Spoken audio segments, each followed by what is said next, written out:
The black SUV fishtailed slightly as Marcus Wellington jerked the wheel, taking the coastal highway exit without signaling, his knuckles white against the leather steering wheel as he drove away from everything he had built over the past 15 years. His phone buzzed for the 100th time in the cup holder. He didn't need to look to know it was either his attorney, his business partner James, or worse, another journalist wanting a statement about the hostile takeover attempt that had dominated headlines for 3 weeks straight. Marcus had founded Wellington Pharmaceuticals in a cramped apartment with nothing but student loans and determination, turning it into a company worth $800 million. Now vultures were circling, shareholders were demanding answers, and the stress had landed him in the emergency room 2 nights ago with what the doctors called acute anxiety and exhaustion. "You need to disappear for a while," his physician had said bluntly. "Your blood pressure is through the roof. Another month like this and you're looking at a heart attack at 33. So Marcus had done something completely unlike himself. He'd left his assistant Sarah with instructions to handle everything, grabbed a bag, and started driving north along the coast with no destination in mind. 5 hours later, as the sun began its descent toward the Pacific, he found himself entering a town called Crescent Cove that looked like it had been frozen in time somewhere around 1985. The main street consisted of maybe 20 buildings, a grocery store, a diner with chrome accents, a bookstore with sun-faded paperbacks in the window, and a handful of shops selling beach supplies and souvenirs. Marcus pulled into a parking spot and sat for a moment, breathing in the salty air through his cracked window. The knot in his chest loosened slightly for the first time in weeks. He grabbed his phone and searched for hotels in the area. 2 results came up, both with reviews complaining about mold and broken air conditioning. Then he noticed a bulletin board outside the grocery store. Walking over, he scanned the various flyers advertising guitar lessons, a missing cat, and rooms for rent. One card caught his eye: furnished room available, ocean view, quiet household, references required, call Maggie. Marcus dialed the number before he could overthink it. "Hello." A woman's voice answered, slightly breathless like she'd been running. "Hi, I'm calling about the room for rent. Is it still available?" "Oh, yes, it is. Are you local?" "I should mention it's week-to-week only." "Week-to-week is perfect. I'm actually standing in town right now.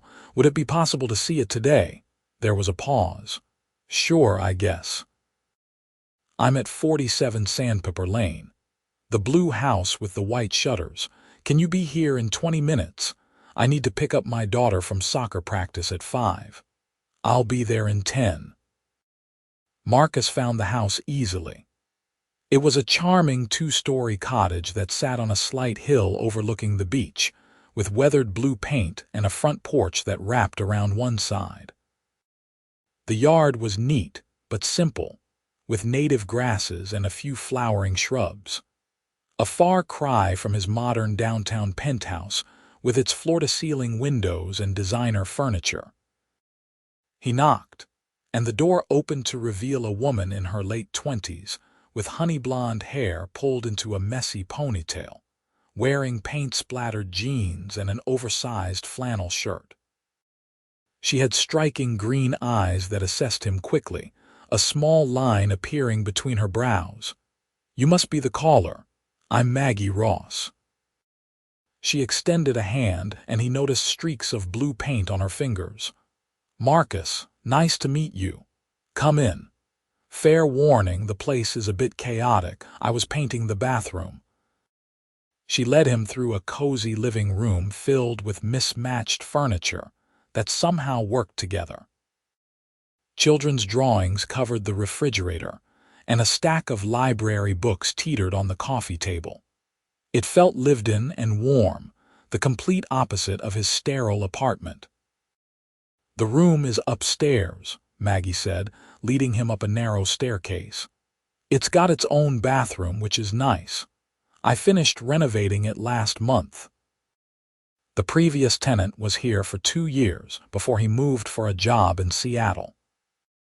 She opened a door at the end of the hall, revealing a surprisingly spacious room with sloped ceilings, a queen bed with a white quilt, a small desk, and 2 large windows that framed a stunning view of the ocean. The late afternoon sun painted everything in shades of gold. "It's perfect," Marcus said, and meant it.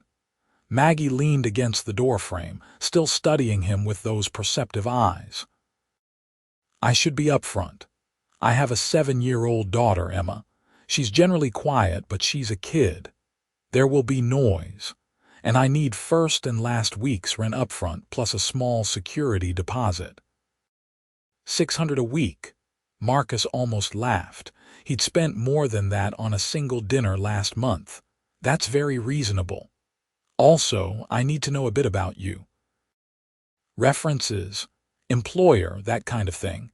I'm careful about who I bring into my home. This was the tricky part. Marcus had no intention of revealing who he really was. "I'm self-employed, consulting work. I can do it remotely from anywhere. I just need some time away from the city to clear my head and work on a big project. I can pay 3 months upfront if that helps." Maggie's eyebrows rose. "That's not necessary. 2 weeks is fine to start." She paused.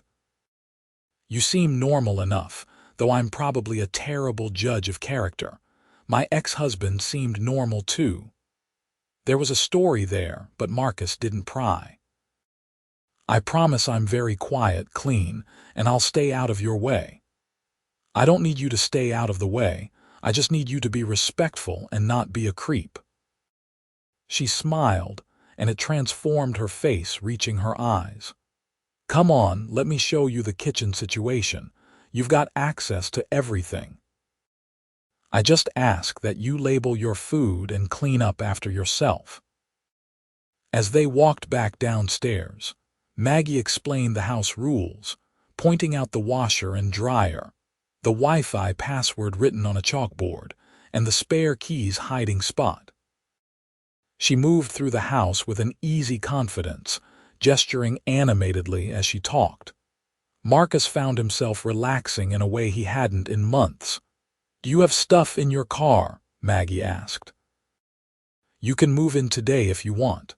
Just a duffel bag. I travel light. A man after my own heart. I hate clutter, though you wouldn't know it from looking at this place." She glanced at her watch. "I really need to get Emma. Are you in?" "Definitely in."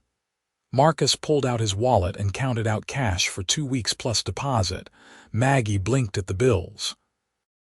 "You just carry this much cash around. Old habit. My dad never trusted banks." The lie came easily. "Well, I appreciate it. Makes things simple." She grabbed a set of keys from a hook by the door and handed them to him. "Welcome to Crescent Cove, Marcus.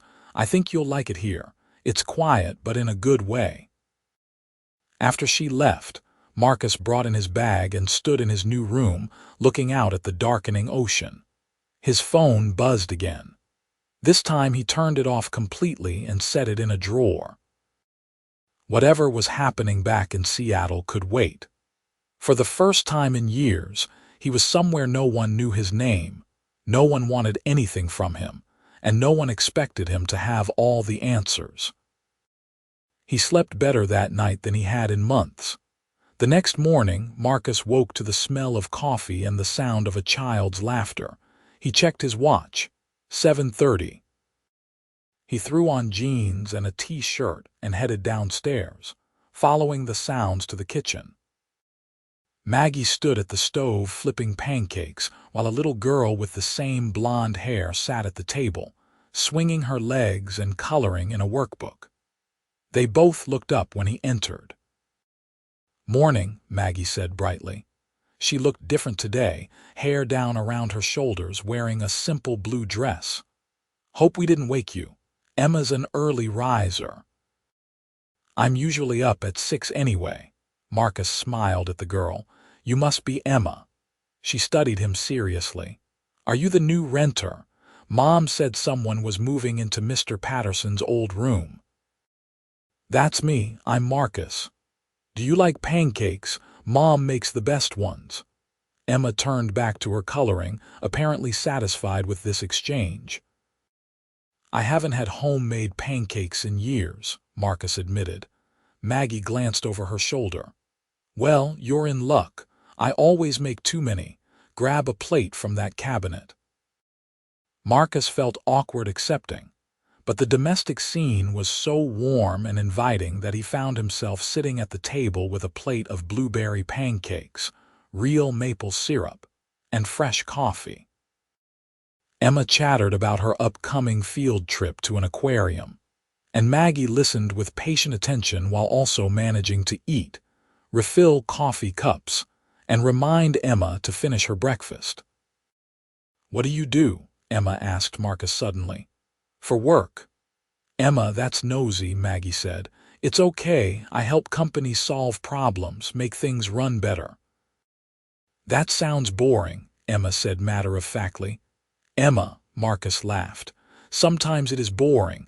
What do you want to be when you grow up? A marine biologist. I want to study dolphins and whales. They're the smartest animals in the ocean. That's a great goal. Maggie checked the clock. We need to get moving, sweetie. Go brush your teeth and grab your backpack. Emma scrambled off, and Maggie began clearing plates. Marcus stood to help, but she waved him off. You don't need to do that. I want to. That was a great breakfast.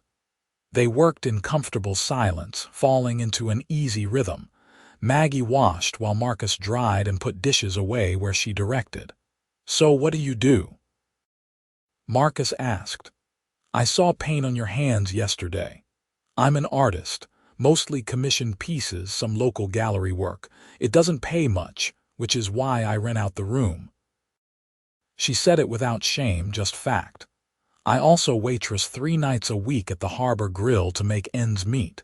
Your work must be good if you're getting commissions. I do okay.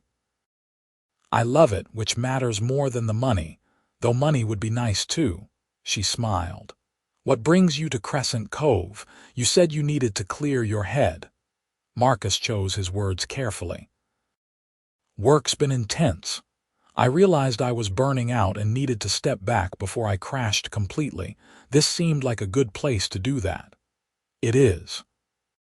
I grew up here, moved away for college, then came back after my divorce. Best decision I ever made. Well, second best. Emma's the first. How old is she? 7 going on 30. She's smart as a whip and doesn't miss anything. Maggie dried her hands on a towel. Fair warning, she'll probably interrogate you regularly. She's curious about everything. I can handle it.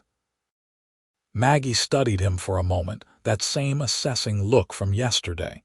You seem different from the usual people who come through here. Can't quite figure you out. Is that a bad thing? Haven't decided yet. She smiled to show she was teasing, then called up the stairs. Emma, 2 minutes. The little girl thundered down the stairs with her backpack, and Maggie grabbed her keys. I'll be back in 20 minutes. Make yourself at home, Marcus. There's more coffee in the pot. After they left, Marcus explored the house more thoroughly. The living room had built-in shelves crammed with books. Everything from literary fiction to trashy thrillers to art history. Family photos showed Maggie and Emma at various ages, always just the two of them. No sign of Emma's father. One wall displayed Maggie's artwork. Stunning seascapes and abstract pieces that used color in ways that made Marcus feel something he couldn't quite name. He went back upstairs to his room and, against his better judgment, turned on his phone. 47 missed calls. 28 text messages, 12 emails marked urgent. He scrolled through them quickly. The board meeting had been contentious. James was holding the line but needed Marcus to make a decision about the merger offer. His attorney warned that staying silent would weaken their position. Marcus typed out a brief email to his assistant, taking 2 weeks minimum. Handle what you can. Nothing is so urgent it can't wait. Trust James. Then he turned the phone off again. He spent the morning walking on the beach, something he never did despite living in a coastal city. The sand was cold and packed firm, and the rhythmic crash of waves gradually quieted the constant noise in his head. A few people passed, offering friendly nods or brief greetings. No one asked who he was or what he did. It was remarkably freeing. Around noon, he headed into town and found the diner from yesterday. Inside, red vinyl booths lined the windows, and a long counter faced an open kitchen. An older woman with gray hair and a name tag reading Betty approached with a menu. "You're new," she said pleasantly. "Passing through or staying?" "Staying for a bit. I'm renting a room from Maggie Ross." Betty's face lit up. "Maggie's wonderful. That girl's been through hell and came out stronger. And that Emma is a sweetheart. You'll like it here. The special today is meatloaf, comes with mashed potatoes and green beans." Marcus ordered the special and a Coke, then settled into a booth with a newspaper someone had left behind. The local news was refreshingly mundane. A dispute over parking at the community center, upcoming summer festival planning, high school baseball scores. No corporate intrigue, no stock prices, no crisis management. He was halfway through lunch when the door opened, and Maggie walked in, now wearing jeans and a paint-stained sweatshirt, her hair back in yesterday's ponytail. She spotted him and smiled, walking over. "Mind if I join you? I'm grabbing a quick lunch between projects." "Please." Marcus gestured to the opposite seat. Betty appeared immediately. "The usual, honey, please, and a sweet tea." After Betty left, Maggie leaned back in the booth. "So, how's your first official day in Crescent Cove?" "Quiet. I walked on the beach this morning." "It's beautiful. Best part of living here, I paint out there sometimes. The light changes constantly." She paused as Betty delivered her tea. "What did you do back in the city?" "When you weren't working yourself into exhaustion." The question caught Marcus off guard because he realized he didn't have an answer. "Honestly, I worked. That was pretty much it. No hobbies.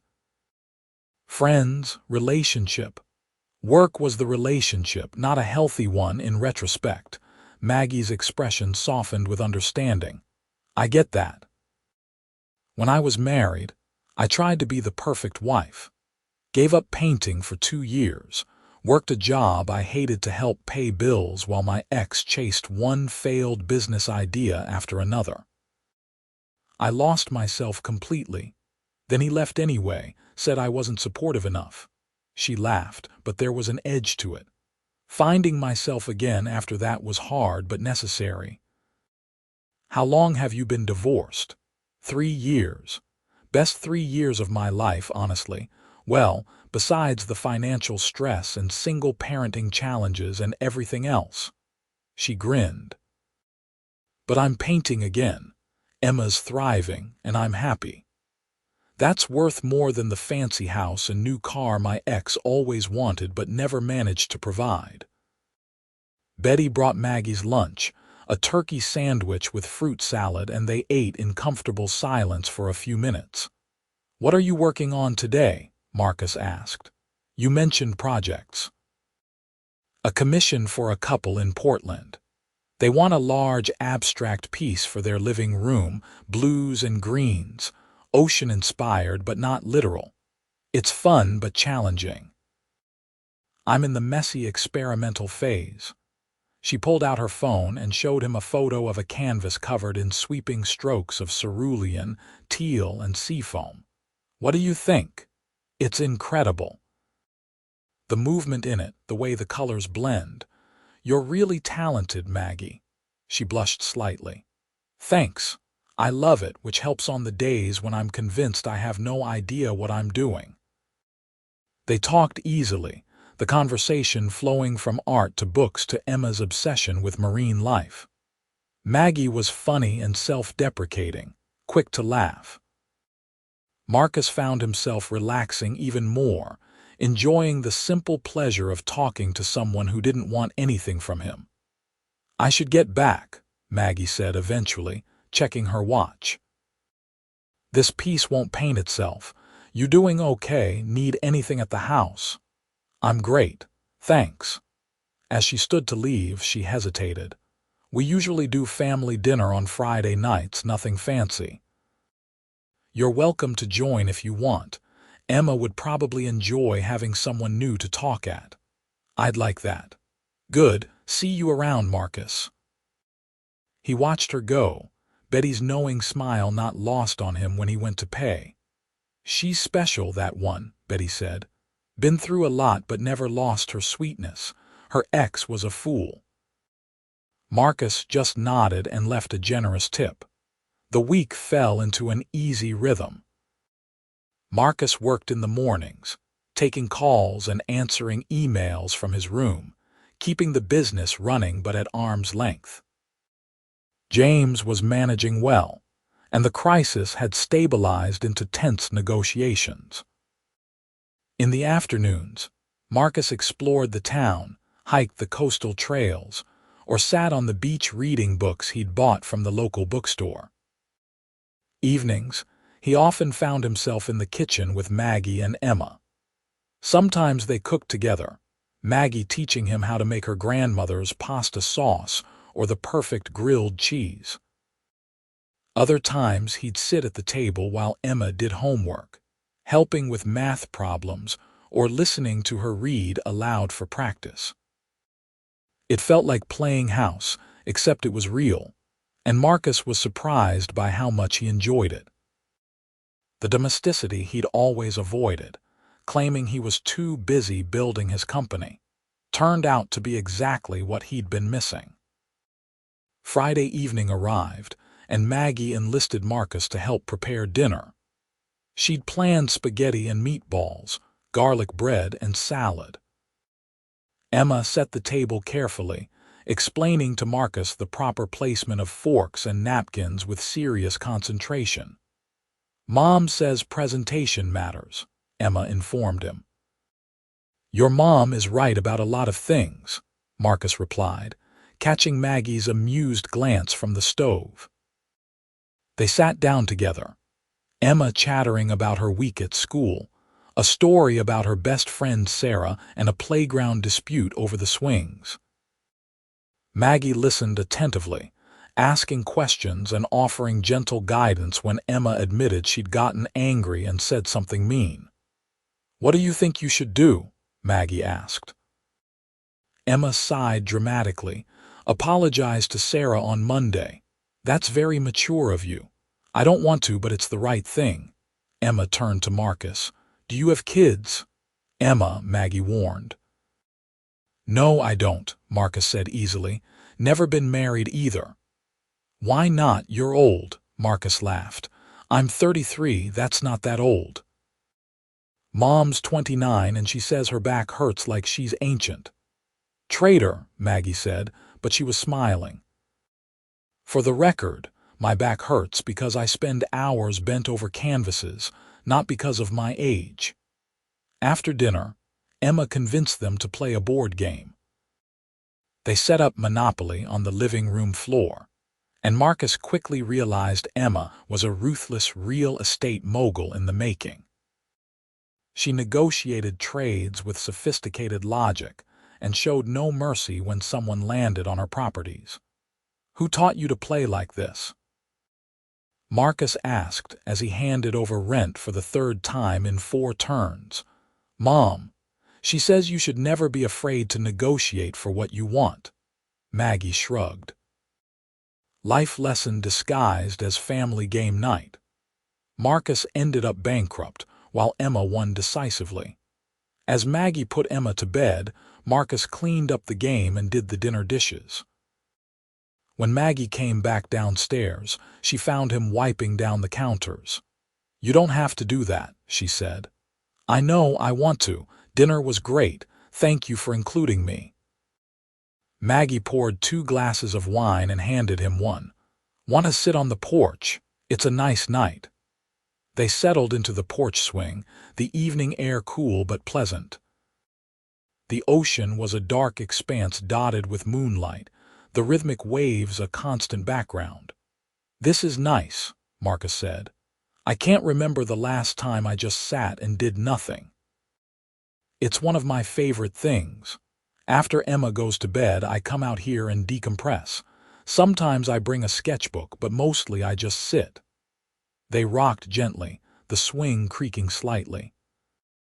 Maggie tucked her feet under her, close enough that Marcus could smell her shampoo, something floral and light. "Can I ask you something?" Maggie said after a while. "Sure." "What are you running from?" Marcus turned to look at her. "What makes you think I'm running?" "Because I've been there. You have that look. Like you're trying to outrun something, but you're not sure if it's chasing you or if you're chasing it." He considered deflecting, but found he didn't want to lie to her. "There's a situation with my work. High pressure, high stakes. I realized it was consuming me, and I needed distance to figure out if I even want to keep doing it." "What do you do, really?" And I don't buy the vague consulting answer. "I own a pharmaceutical company. We develop medications, mostly for rare diseases. It's important work, but it's become complicated. There are people who want to buy us out, change our mission, turn it into something profit-driven rather than patient-focused." He paused. "I started this company to help people. My younger sister died from a rare autoimmune disease when I was in college.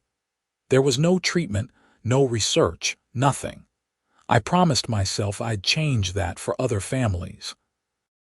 But now I'm fighting shareholders and board members who just see dollar signs." Maggie was quiet for a long moment. "That's a lot to carry." "I didn't mean to dump all that on you," I asked. "I'm glad you told me." She shifted to face him better.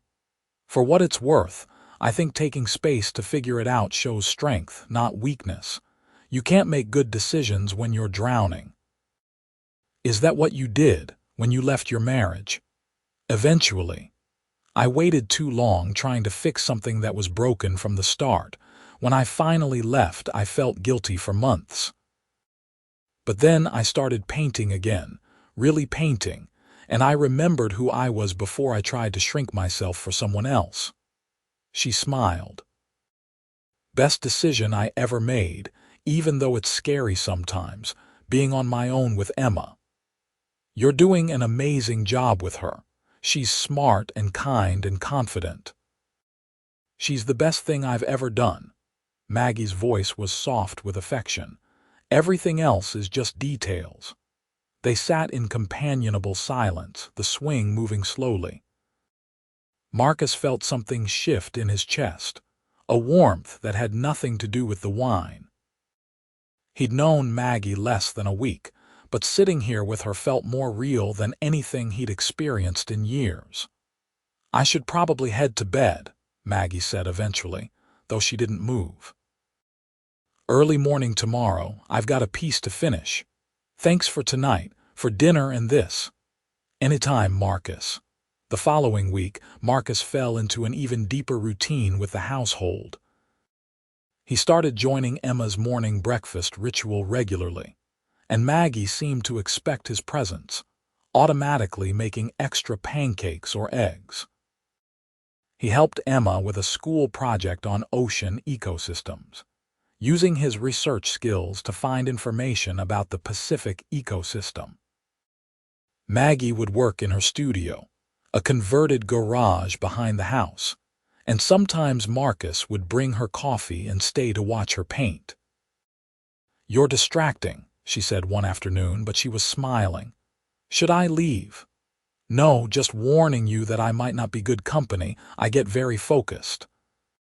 He sat on an old stool in the corner and opened his laptop, working on emails while she painted. The studio smelled of turpentine and coffee, and light poured through the large windows she'd installed. It was peaceful, both of them working in comfortable silence, occasionally breaking to show each other something or share a thought. One evening, while Maggie was at her waitressing shift, Marcus and Emma made cookies. The kitchen ended up covered in flour, and the first batch burned slightly, but Emma declared them delicious anyway. "You're getting good at this," she told him seriously.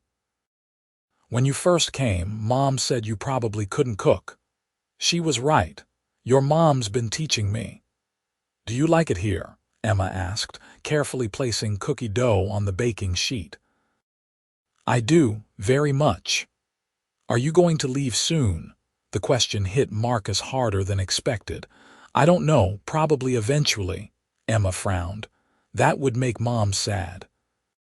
"She smiles more since you came." Before Marcus could respond, Maggie came home, tired from her shift but brightening when she saw the cookies. "You two have been busy," she said, stealing a warm cookie. "These are great." "Marcus helped," Emma said proudly. That night, after Emma went to bed, Marcus and Maggie ended up on the porch swing again, becoming their evening tradition. "Emma said something tonight," Marcus began carefully. "She said you smile more since I came. Is that true?" Maggie was quiet for a moment. "She's observant." "Yeah, I guess I do. It's nice having another adult around." "Gets lonely sometimes, being the only grown-up in the house." "It's not just that, though, is it?" She turned to face him, and even in the dim porch light he could see the vulnerability in her eyes. "No, it's not just that. I like you, Marcus. I like having you here. You fit somehow, which probably sounds crazy since you've only been here 2 weeks." "It doesn't sound crazy." He reached over and took her hand, their fingers intertwining naturally. "I like you too, a lot." "This is complicated," Maggie said softly. "You're my tenant. You have a whole life somewhere else." "This isn't real." "It feels real to me. For now. But eventually you'll go back to your pharmaceutical company and your high-pressure life." "I'll still be here, painting and waitressing and raising Emma. Those worlds don't mix, Marcus." "Maybe they could." Maggie pulled her hand back gently. "I can't do this. I can't let myself fall for someone who's going to leave. I did that before, built my life around someone who wasn't stable, who wasn't really here even when he was here.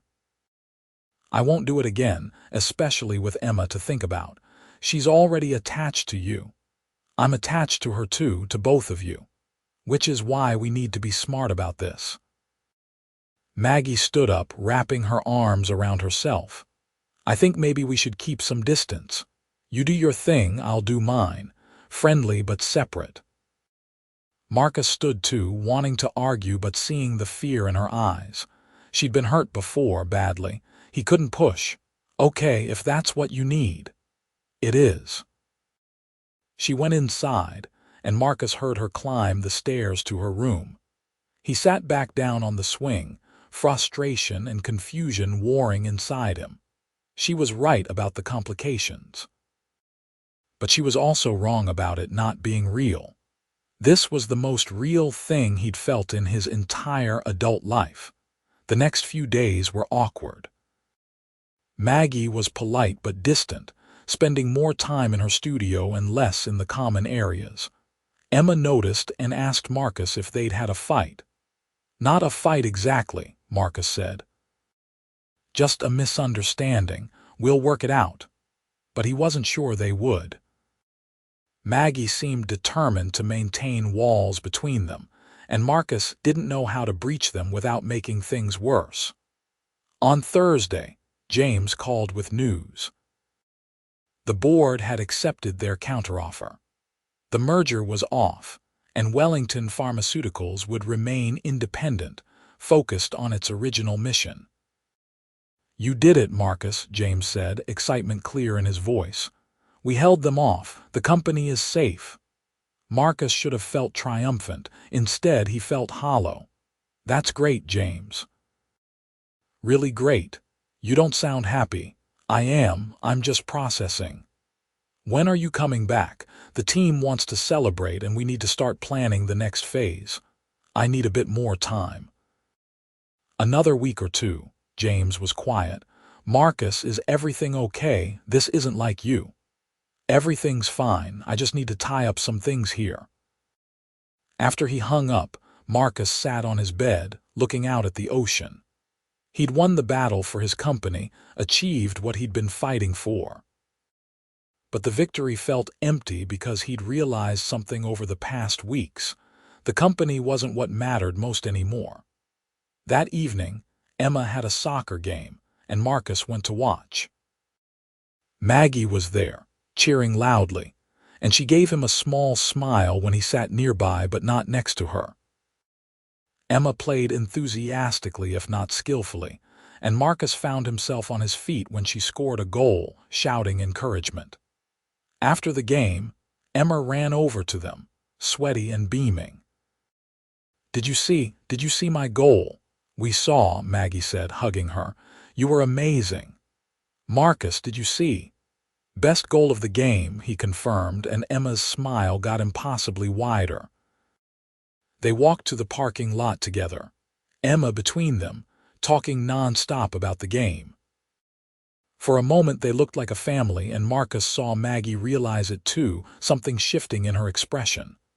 "Ice cream?" Emma asked hopefully. Maggie hesitated, then nodded. "Sure, why not?" They went to a small ice cream shop on Main Street, crowded with other families from the game. Emma got chocolate chip, Maggie ordered strawberry, and Marcus got vanilla, which Emma declared boring but acceptable. They sat at a picnic table outside, and Emma regaled them with elaborate plans for her upcoming birthday party, which apparently involved a marine biology theme, and a cake shaped like a dolphin. "I'll do my best," Maggie said, laughing, "but I'm a painter, not a baker." "I can help," Marcus offered, then caught Maggie's warning look, "if I'm still around." "If not, I'm sure your mom will make it perfect," Emma frowned. "Why wouldn't you be around? Your room is at our house." "Marcus has to go back to his regular life eventually," Maggie said gently. "He's just visiting, but I don't want him to leave." Emma looked at Marcus with such open distress that his chest tightened. "Can't you just stay?" "It's complicated, sweetheart," Marcus said. Emma crossed her arms. "Grown-ups always say that when they mean no." She wasn't entirely wrong. Maggie changed the subject and the moment passed, but the question hung in the air between them. That night after Emma was in bed, Marcus found Maggie in the kitchen making tea. "Can we talk?" he asked. She sighed but nodded, pouring a second cup and handing it to him. They sat at the kitchen table instead of the porch, the overhead light harsh after the soft evening ambience they usually shared. "I'm sorry about earlier," Marcus said. "I shouldn't have offered to help with the party when I don't know if I'll be here." "It's not your fault. Emma gets attached easily. I should have been more careful." Maggie wrapped her hands around her mug. "When are you leaving?" "I don't know. My work situation resolved itself. I could go back any time." "But you're not going." "Not yet. I'm not ready." "What are you waiting for, Marcus?" He looked at her directly. "For you to tell me if there's any chance this could be something." "Because I know it's complicated and I know you're scared. But I'm falling for you, Maggie. I fell for you pretty much the first day when you opened the door covered in paint and gave me that suspicious look like you were trying to figure out if I was a serial killer." Maggie laughed despite herself, tears suddenly bright in her eyes. "I did think you might be too good to be true." "I'm not. I'm just a guy who's been running on empty for years and found something here that fills me up. You fill me up. You and Emma both." I'm terrified, she whispered. My ex made so many promises. He said he loved me, that we'd build a life together. Then when things got hard, when money was tight and we had a baby and life was messy, he left. Said it wasn't what he signed up for. I'm not him. I know you're not, but you have this whole other life, Marcus. A company, responsibilities. How do I know you won't wake up one day and realize this small-town thing was just a phase? That I was just a break from reality. Marcus reached across the table and took her hands. You are my reality now. The rest of it, the company, the pressure, that's what stopped feeling real. I don't have all the answers and I don't know exactly how we make this work, but I want to try, if you're willing. Maggie looked down at their joined hands, tears spilling over. I want to. God, I really want to, but I have to think about Emma. She's already so attached to you. If this doesn't work out, if you leave, it'll break her heart. It would break mine too. Marcus squeezed her hands gently. I can't promise perfect. I can't promise it'll be easy. But I can promise I'll show up every day and try my hardest to make this work. I can promise that what I feel for you is real, not a vacation fling or an escape. You've made me want things I've never wanted before. A home, a family, a life that's about more than just work. Maggie was crying openly now. You really mean that? Every word. She stood up and came around the table, and Marcus stood to meet her. She wrapped her arms around him, and he held her close, feeling her shake with emotion. When she pulled back to look at him, he wiped the tears from her cheeks gently. I'm falling for you too, she said. I've been fighting it because I'm scared, but I can't anymore. You've become part of our lives, part of our family. When you're not around, it feels wrong. Incomplete. Marcus leaned down and kissed her, soft and careful, pouring everything he felt into it. She kissed him back, her hands coming up to frame his face. It was sweet and tentative and perfect, all the uncertainty and hope of new love wrapped up in one moment. When they finally pulled apart, both were smiling. So what now? Maggie asked. Now we figure it out together. I need to go back to Seattle for a few days, handle some business things in person, but I'll come back, and we'll figure out how to make this work long term. You're sure? This is a big decision, Marcus. You can't just upend your life for someone you've known 3 weeks. Watch me. He kissed her again, quick and firm. I've spent 15 years building a company. Maybe it's time to build a life instead. The next morning, Marcus told Emma at breakfast that he had to go away for a few days, but would be coming back. She made him pinky promise, which he did solemnly. Maggie drove him to the small regional airport an hour away, and they held hands the entire drive.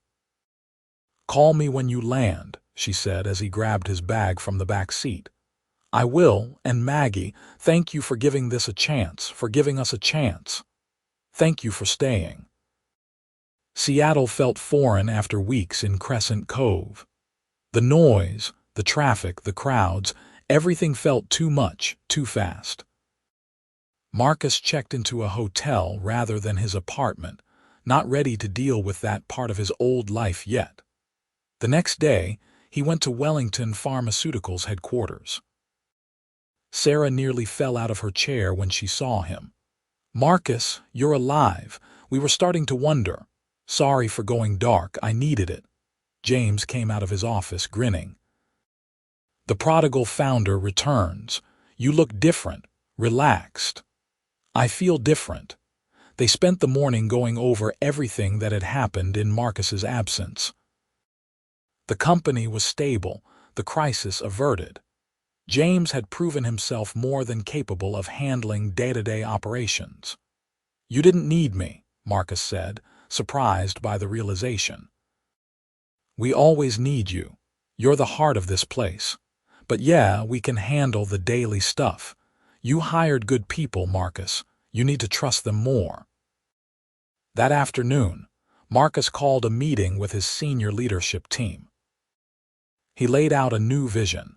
He would step back from day-to-day operations, moving into a chairman role focused on strategy and mission. James would become CEO. Marcus would work remotely most of the time, coming to Seattle 1 week a month for key meetings and decisions. Is this about burnout? His CFO asked carefully. It's about balance. I started this company to make a difference, but I've lost sight of everything else.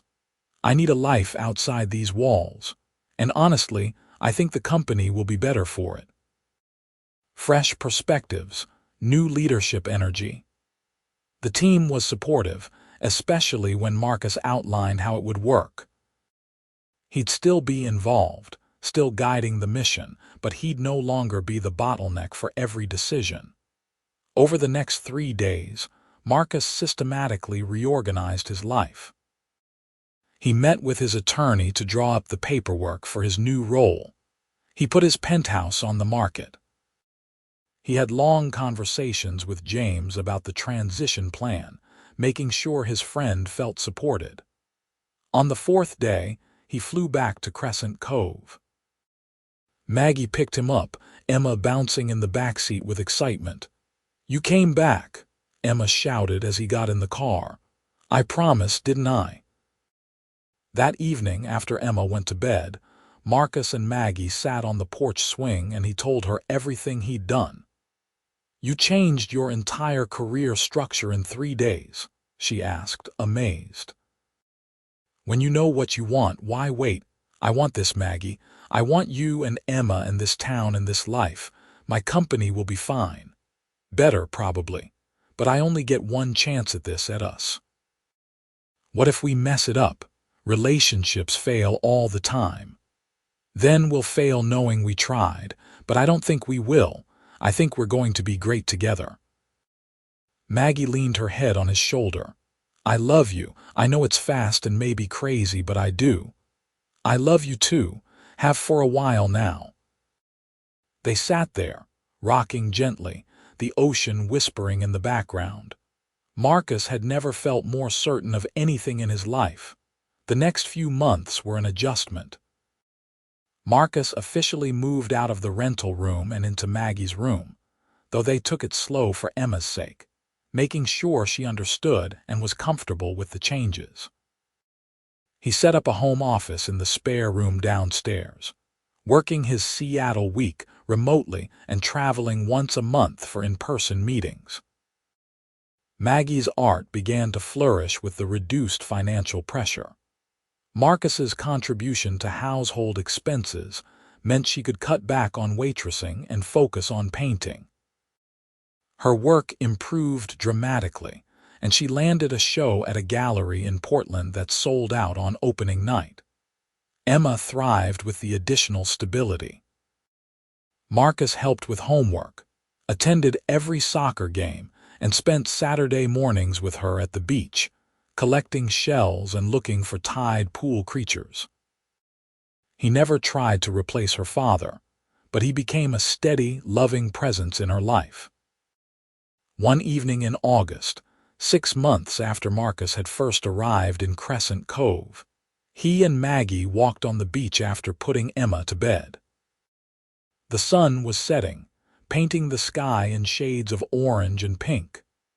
"I have something for you," Marcus said, stopping near their favorite spot, a cluster of rocks that formed a natural seat. Maggie turned to him, curious. Marcus pulled a small box from his pocket and opened it, revealing a simple diamond ring. "I know it's only been 6 months," he said, "but I knew after 3 weeks. I love you, Maggie. I love the life we've built together.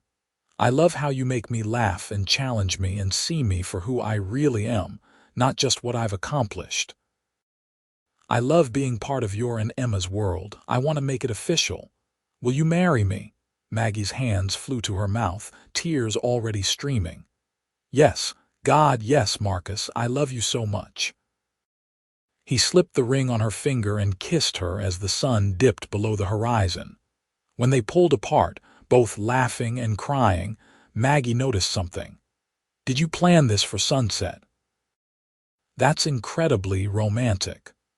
"I had the ring for 2 weeks. I've been waiting for the perfect moment. You could have asked me while I was covered in paint and it would have been perfect." They told Emma the next morning. She screamed with excitement, then became very serious. "Does this mean Marcus will be my dad?" Marcus knelt down to her level. "I'll be your stepdad. Your real dad will always be your dad, but I'll be here every day loving you and your mom. Can I call you Dad?" His throat tightened with emotion. "I would be honored if you did." Emma threw her arms around him, and Maggie joined the hug. The three of them wrapped together in the kitchen. A family. They got married in October on the beach, a small ceremony with just close friends and family. Emma was the flower girl, taking her duties very seriously. Betty from the diner cried through the entire ceremony. James came from Seattle and gave a speech at the reception about how he'd never seen Marcus happier. Maggie wore a simple white dress and carried wildflowers. Marcus wore a suit but went barefoot in the sand. When they exchanged vows, both spoke from the heart about second chances and unexpected love and building a life together. "I came here looking for escape," Marcus said. "I found home instead." "You're my home, Maggie. You and Emma both." "I was afraid to let anyone in," Maggie said through tears. "You showed me that love doesn't have to hurt, that partnership can be real. That I deserve someone who shows up every single day. I love you, Marcus Wellington. I can't wait to spend the rest of my life with you." They danced on the beach as the sun set, the same sunset that had been the backdrop for the proposal.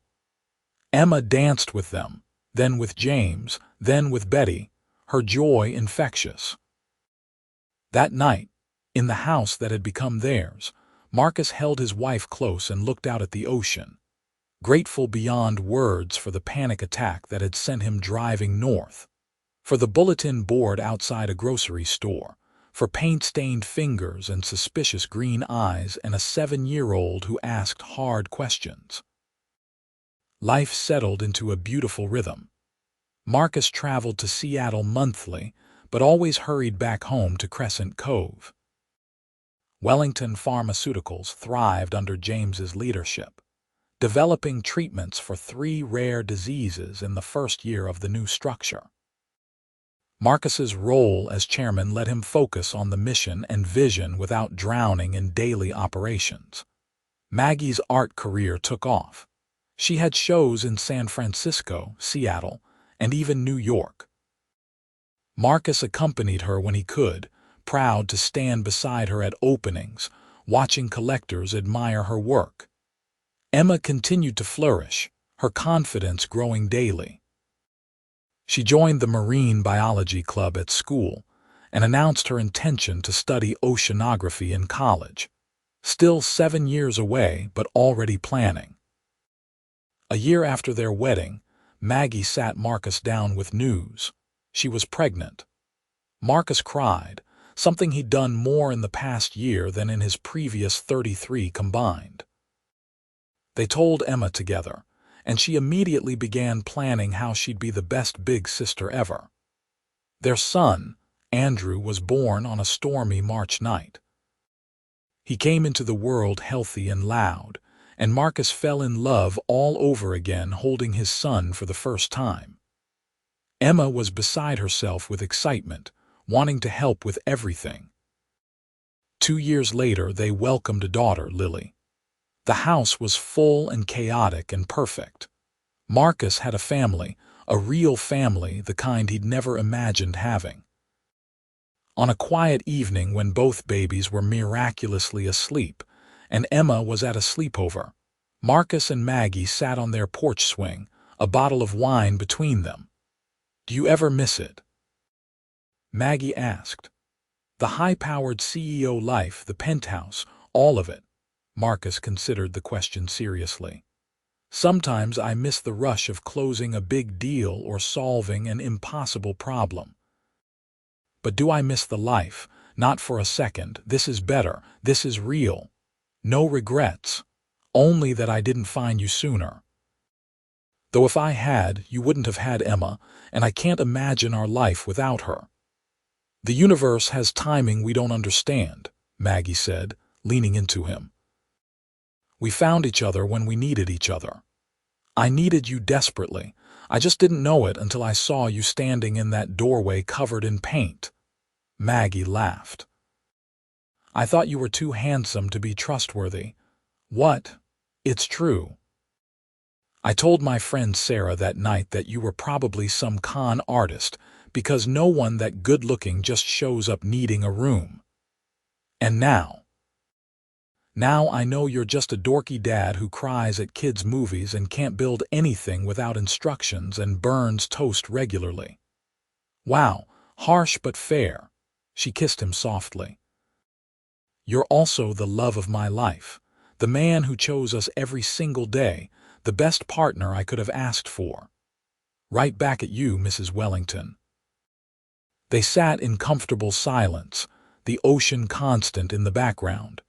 Inside, they could hear Andrew starting to fuss through the baby monitor. Maggie started to get up, but Marcus stopped her. I'll get him. You sit. He went inside and picked up his son, who immediately quieted against his chest.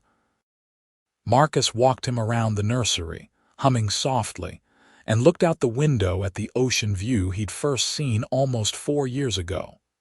That room had been his sanctuary, a place to hide and heal. Now this house was his home, filled with the sounds and chaos and love of a family he'd built with an artist who'd taken a chance on a burned-out stranger. He'd come to Crescent Cove to escape.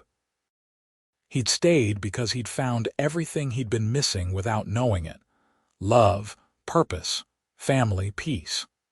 The company he'd built still made a difference in the world, but it no longer defined him. He was a husband, a father, a partner. He was home. Andrew fell back asleep, and Marcus carefully placed him in the crib. Before leaving the room, he stood for a moment, taking it all in. The peaceful baby, the sound of Maggie moving around downstairs, the ocean outside, the life they'd created together. He'd taken the biggest risk of his life when he'd knocked on Maggie's door that first day. It had paid off in ways he never could have imagined. Sometimes the best things in life came not from careful planning or strategic thinking, but from being brave enough to let go of control and see where the current carried you. Marcus had let go, and the current had brought him home. Years continued to pass in a blur of birthday parties and school plays and family dinners. Emma grew into a teenager, somehow even more determined to become a marine biologist. She got into a prestigious program at UC San Diego, and though saying goodbye was hard, Marcus and Maggie were incredibly proud. Andrew showed an aptitude for science like his father, always asking how things worked and conducting elaborate experiments in the backyard. Lily was pure artist, following in her mother's footsteps, the walls of her room covered in drawings and paintings. Wellington Pharmaceuticals continued to grow and succeed. Under James's leadership, they brought 12 new treatments to market, helping thousands of families facing rare diseases. Marcus remained involved but no longer consumed, finding satisfaction in the impact without needing to control every detail. Maggie became one of the most sought-after artists in the Pacific Northwest. Her pieces hung in museums and private collections around the world. But she never left Crescent Cove, never wanted to trade their small-town life for the art world's bigger stages. She painted in her studio, raised their children, and built a beautiful life alongside Marcus. On their 10th anniversary, they renewed their vows on the same beach where they'd married, surrounded by family and friends. Emma was there from college, Andrew and Lily standing beside them. Betty was still around, still crying through the ceremony. 10 years ago I was running, Marcus said in his vows. I thought I was running away, but really I was running toward you. Toward this life, toward home. Every day with you has been a gift. Every moment with our family has been a blessing. I love you more now than I did 10 years ago, and I'll love you more tomorrow than I do today. Maggie spoke through happy tears. You showed me what real love looks like, what partnership means, what it's like to build a life with someone who truly sees you. Thank you for choosing us, every single day. Thank you for being the man I always hoped existed but was afraid to believe in. I love you, Marcus, today and always.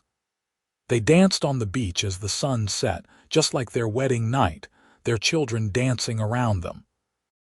Marcus looked at his wife, at their kids, at the friends who'd become family, and felt a profound sense of gratitude. He'd built a pharmaceutical empire from nothing. That was an achievement he was proud of. But this, his family, this life in Crescent Cove with the woman who'd opened her door to a stranger and changed his life forever, this was his greatest success. This was everything.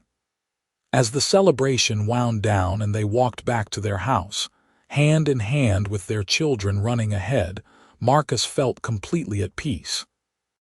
He'd found what he hadn't known he was searching for. A home, a family, a love that filled all the empty spaces he'd carried for so long. The millionaire who'd escaped to a small beach town and rented a room from a single mom had found so much more than he'd bargained for. He'd found his reason for everything. He'd found his forever. And he'd never been happier.